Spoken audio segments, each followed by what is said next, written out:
naputol. Ayan, so magluluto tayo nito. Naglaga ako ng itlog. Bibigyan ko kay David yung isa. So,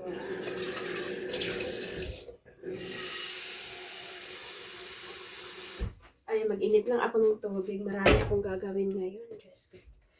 Kasi noong itong mga nakaraang araw, kahit ano pa ang gawin ko. Kahit nga kagabi, kagabi pa rin ako. Yung parang pagod pa. Yung kahit na ayaw mong matulog, talagang hindi.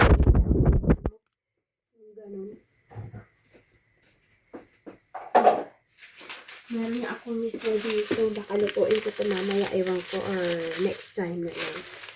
Mismo ko. Na-manage namin ng kapatid ko na hindi siya nakalagay lang ito sa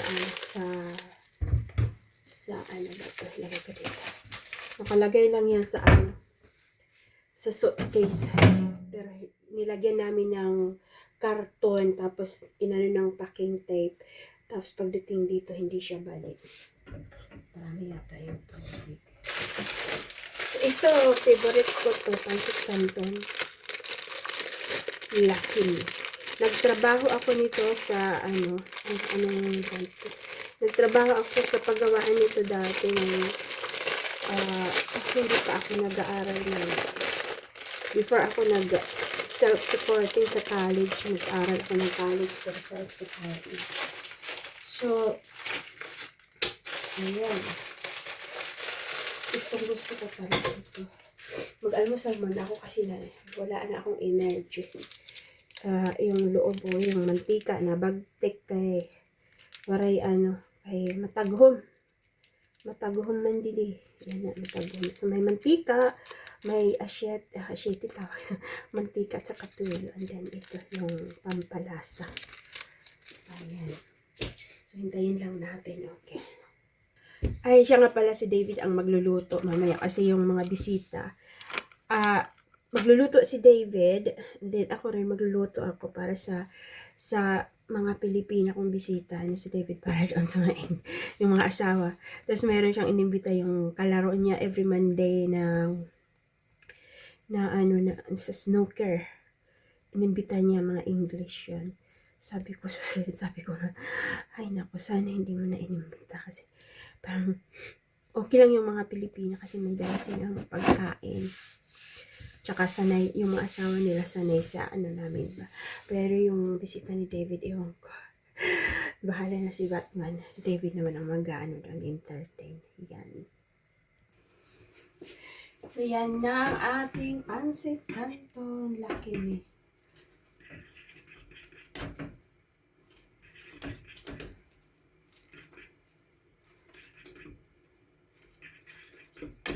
Sarap to. Ay,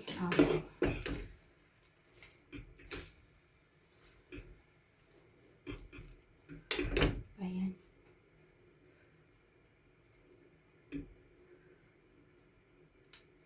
Nagugutom na talaga ako ng oras na. Wala pa naman 10 o'clock.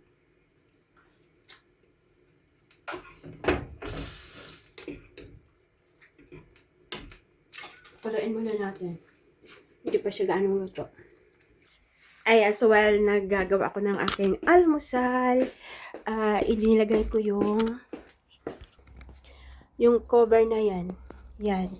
Tapos ito siya para dito. Ito siya, iba lang ang cover nito.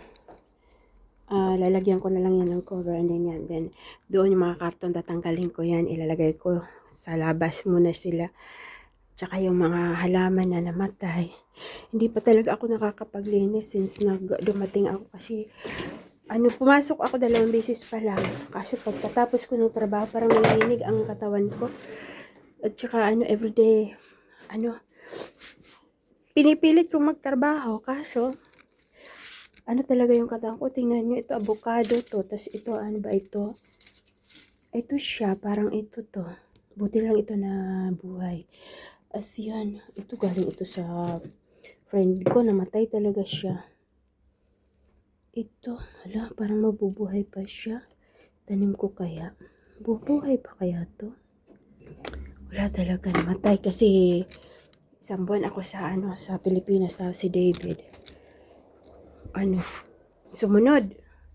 So wala nang nagdilig, tama-tama anong pag alis niya, mainit ang panahon. Hindi ko rin alam kasi na sinurpresa niya ako, kaya hindi ko alam na pupunta pala siya. Kung alam ko lang, hindi ipinaewan ko na lang yung susi doon sa friend ko na Pilipina. Kasi siya mo nang nagdilig. Nanginginig na ako sa gutom. Ganito ako pag may gusto kong tapusin, nakakalimutan kong kumain. Tapos ayan na yung ating pansit canton. Ayan. Hindi na pinatulog si David tulog pa. Kasi anong oras na yun natulog. Ito po yung ating pansit canton. Kaya bukan ko yung ay. Ayan. Dito pala. Where is the ginto?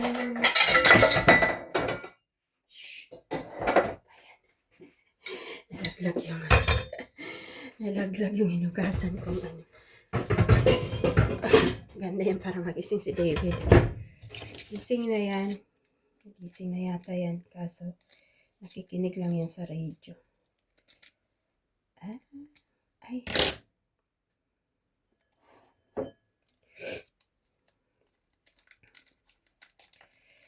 So yung mga nakakakilala sa akin talaga, kung kikita niyo yung aking since pa nito yung aking hindi ko ito sabi ng doktor, operahan daw niya yung nagpapal tunnel ako.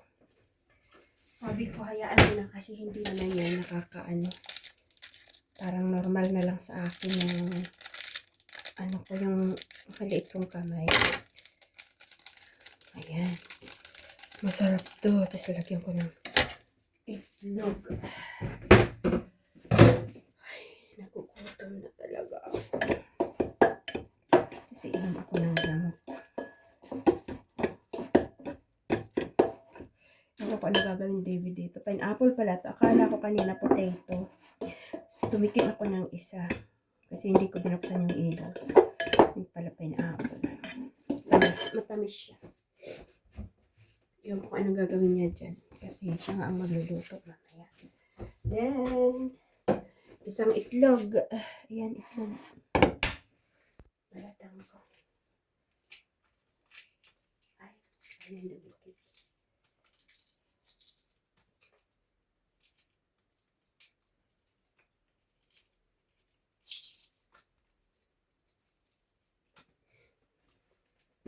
So, yan napusa. Natanggal sa balat. So, gaganyanin ko lang yan. Lamutak na.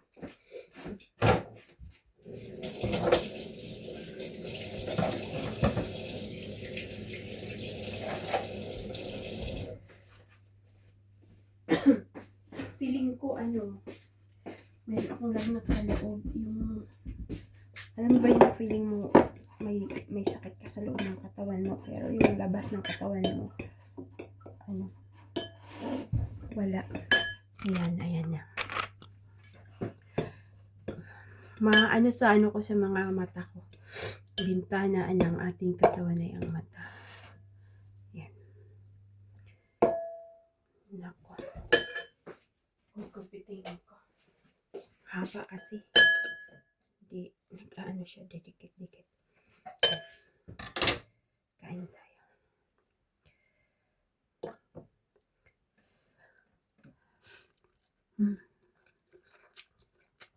Sarap.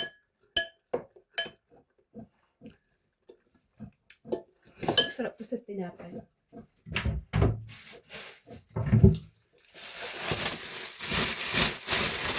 Kahapon, may pandesal na natitira. Itinatira ko yun sa kaibigan ko.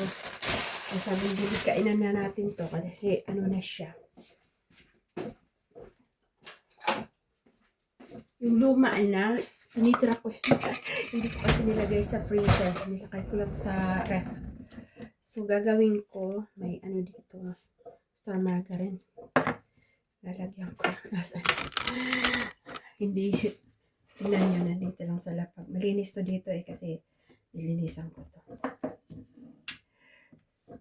So, may star margarine ako dito. Yung yellow.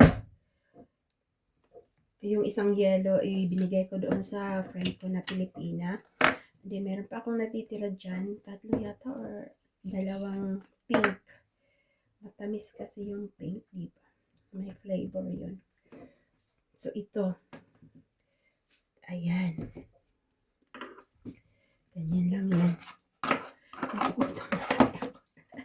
So, tingnan natin.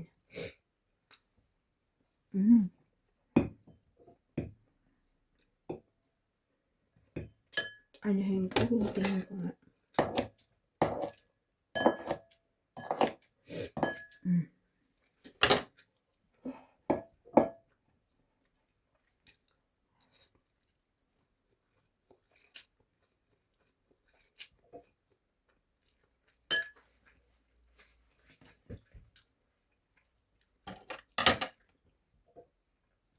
So, ito na yung almusal ko.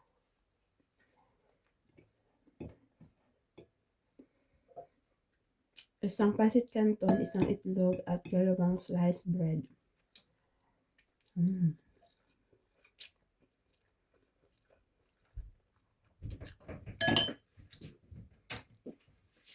Ayun, so kakain na tayo.